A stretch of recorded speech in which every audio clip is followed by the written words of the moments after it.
სოფლიოში ყველაზე ცნობილი ქალი, პრინცესა, რომელსაც მილიონები აღმერთებს. საკუთარ სახლში სასახლის ოქროს კედლებში ეშინია.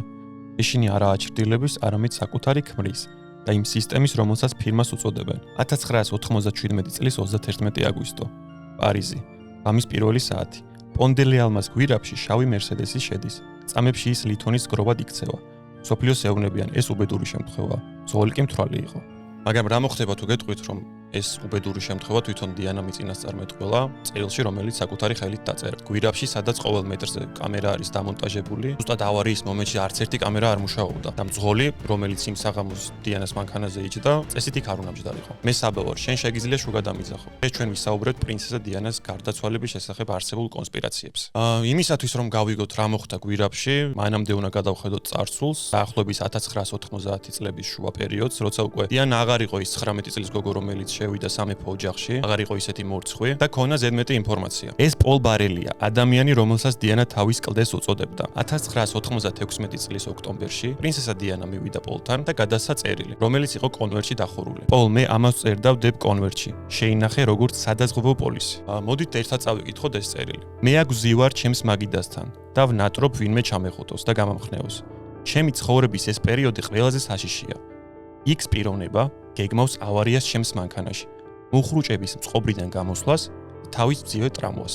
მან ზუსტად დაასახელა თავისი სიკვდილის მიზეზი დაახლოებით 10 თვით ადრე. ამ წერილის არსებობის შესახებ მისი გარდაცვალებიდან 6 წლის შემდეგ გახდა ცნობილი. რატომ მალავდა 6 წელი ამ წერილს ალბათ, ხო? იმიტომ რომ ეშინოდა იმიტომ რომ ამ წერილში ეს X პიროვნება დასახელებული იყო. და პრინცესა დიანა პირდაპირ ადებდა ხელს პრინც ჩარლზს. დიანა არ იყო უბრალოდ განაწყენებული ცოლი, ყოფილი ცოლი, რომელიც გაბრაზებული იყო თავის ქმარზე, ის იყო გაბრაზებული მთლიანად სამეფო ოჯახზე. მას ჰქონდა ზედმეტი ინფორმაცია, ის აღარ აპირებდა გაჩუმებას და არც დამალვას. მის მიმართ ძალიან დიდი ხანი მიმდინარეობდა თვალთვალი, უსმენდნენ ტელეფონებს, რაც წლების შემდეგ ნამდვილად დადასტურდა, რომ მიდიოდა მოსმენები. დიანას კი ეშინოდა, რომ მას მალე გიჟად შერაცხავდნენ, რათა შემდეგ მისი ნათქვამი სიტყვების ხალხს აღარ დაეჯერებინა და 1997 წელს გადაწყვიტა, რომ აღარ დამალულიყო. მან დაიწყო ურთიერთობა დოდი ალ-ფაედთან. ის იყო მუსლიმი მილიონერის შვილი. ეს კი სამეფო ოჯახისთვის, რა თქმა უნდა, კატასტროფა იყო. და აი აქ კი პირადმა შურიძებამ მიიღო სახელმწიფოებრივი საფრთხის სახე. ბრიტანეთის იმპერიის მომავალი მეფის დედა და მუსლიმი მილიონერის შვილი. ამას სამეფო იმპერია, რა თქმა უნდა, არ დაუშვებდა. დიანას ახლო მეგობრები კი იხსენებენ, რომ სიკვდილამდე რამდენიმე თვით ადრე ის ძახდა, მათ ჩემი მოშორება უნდათ. მათთვის მე ზედმეტი ტვირთი ვარ. სავარაუდოა, რომ სამეფო ოჯახში მას ყავდა ინფორმატორი, ვიღაც ადამიანი, ვინც მას აფრთხილებდა, რომ ისი დრო იწურებოდა. მაგრამ წერილი მხოლოდ დასაწყისი იყო. ნამდვილი ტრაგედია იწყება პარიზში. მოდით ვისაუბროთ კაცზე, რომელსაც სოფლიო ისტორიამ პრინცესა დიანას მკვლელი სიარილიყი მიაკრა. ანრი პოლი.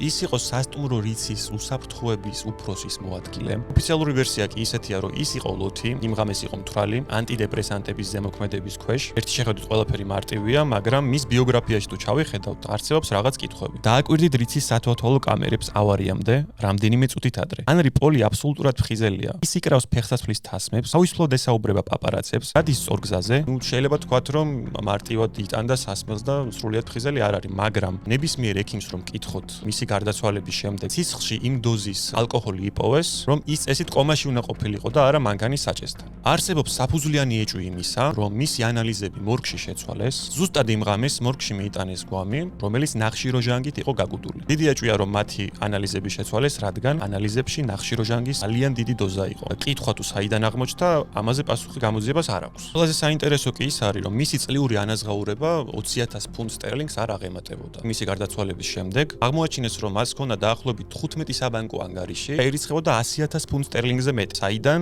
ესეც დიდი კითხვის ნიშანია. ბრიტანეთის დაზვერვის ყოფილი ოფიცერი რიჩარდ ტომლინსონი ფიცის ქვეშ აცხადებდა, რომ ანრი პოლი იყო MI6-ის ინფორმატორი. მას ფულს უხდიდნენ ინფორმაციისთვის. იმ ღამეს, როცა დიანა გავიდა სასტუმრო რიციდან, როგორც გითხარით, არ უნდა ყოფილიყო ანრი პოლი იქ. ის მორიგი არ იყო, თუმცა ვიღაცამ დაურეკა, ადგილზე უნდა გამოცხადებულიყო. არც მის მოვალეობაში შედიოდა საერთოდ, რომ საჭესთან უნდა დამჯდარიყო. კითხვა არის კიდევ შემდეგი, თუ რატომ წაიღო იყო, ანუ მან პრინცესა იმგზით, რომელიც ყველაზე გრძელი და სახიფათო იყო. თუმცა ანრი პოლი არ იყო მკვლელი, ის იყო ჩვეულებრივი ინფორმატორი და ინსტრუმენტი. მას ეგონა, რომ მორიგ სადაზვერო ოპერაციას მართავდა და ეს ყველაფერი კეთდებოდა დასაშინებლად, თუმცა არ იცოდა, რომ ის სიკვდილზე აწერდა ხელს. გვირაბში მხოლოდ ანრი პოლი არ იყო, იქ იყო ერთი მანქანა, თეთრი Fiat Uno, რომელიც გაუჩინარდა სგულისხმო პარიზში, ქალაქში, რომელიც კამერებით არის სავსე. დამსხვრეულ მანქანაში იპოვეს თეთრი საღებავის კვალი და ექსპერტიზამ დაადგინა, რომ ეს იყო თეთრი Fiat Uno, სადღაც 1983-დან 87 წლამდე გამოშვებული. ეს მანქანა გაქრა, თვითმხილველები იძახიან, რომ გვირაბიდან როგორც გამოვარდა, უკან არც მოუხედია ისე გავარდა, მოძებნის დაახლოებით 125,000 მსგავსი მანქანა ქალაქში, რომელი იყო ვერ დაადგინეს. გაიცანით ჯეიმს ანდერსონი, ის იყო ერთ-ერთი ყველაზე წარმატებული პაპარაცი, რომელიც დიანას ყველგან დაყვებოდა. და რაც მთავარია, მას ყავდა ზუსტად ისეთი თეთრი Fiat Uno, როგორცაც პოლიცია ეძებდა. ანდერსონი ხშირად ტრაბახობდა მეგობრებში, რომ მას ჰქონდა ფოტოები გვირაბიდან, რომლებიც მსოფლიოს შეძრავდა. მან თქვა, რომ დაინახა ის, რაც არავის არ უნდა დაენახა. და 2000 წელს ამ ტრაგედიის შემდეგ ის იპოვეს საკუთარ მანქანაში დამწვარი გარდაცვლილი. მაგრამ ეს საქმე პოლიციამ დახურა 24 საათში სუიციდის მცდელობით. მაგრამ აქ არის ძალიან ბევრი დეტალი. ის იყო მარტო მანქანაში, ტყეში წასული. მის თავზე იყო ორი ნატყვიარი, მანქანა იყო დამწვარი, ჩაკეტილი შიგნიდან და გასაღები შიგნით არიდო. ანუ რო ჩაუღრმავდეთ, ადამიანს უნდა თვითმკვლელობა, მიდის ტყეში, ჯერ კეტავს კარს, შემდეგ პოლიციის ვერსიით გასაღებს აგდებს გარეთ, შემდეგ ცეცხლს უკიდებს მანქანას, სადაც ზის, ამითაც არ კმაყოფილდება და შემდეგ ორი ტყვია დაიჭინა. ჯუბში, ანუ ერთი რო გაისროლა, კიდე მეორეც დაამატა. და გამოძიება იძახის, რომ ეს იყო თვითმკვლელობა. ეს ყველაფერი არ არის მის ოფისში, გარდაცვალებამდე რამდენიმე დღით ადრე.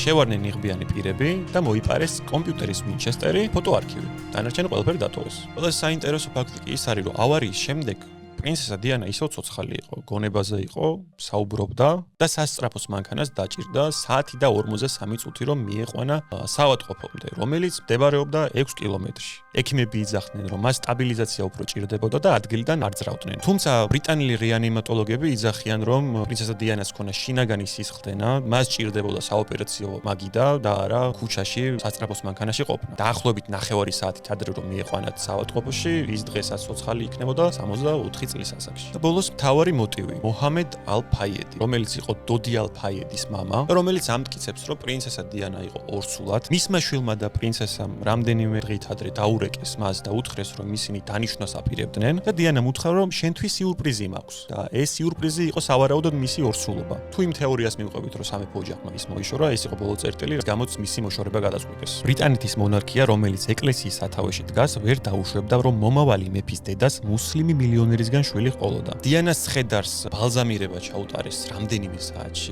ძალიან სწრაფად ჩაუტარეს და შემდეგ გაჩნდა თეორია, რომ ბალზამირება ხელს უშლის ორსულობის ადგენას, თუმცა ეს ყველაფერი არის თეორია. დღეს კი ჩარლზი მეფეა, კამილა კი დედოფალი. შეიძლება ეს ყველაფერი მართლაც დამთხევაა და ეს უბედური შემთხვევა იყო, თუმცა ფაქტია არის ეჭვები. თქვენ რას ფიქრობთ, რა მოხდა სინამდვილეში? მე ვიმყოფები ლისი პოდკასტ სტუდიოში, რომელიც მდებარეობს ავთოვარაზის 99-ში. თუ გინდათ პოდკასტის ჩაწერა, ან ჩემნაირი მსგავსი მონოლოგის ვიდეოს ჩაწერა, ეგრეთ დაუკავშირდეთ, ლინკი იქნება აღწერაში. სულ ეს იყო, იმედია მოგეწონათ ვიდეო. გამოიწერეთ არხი და მითხარით ვიზე გადავიღო შემდეგი ვიდეო. მადლობა.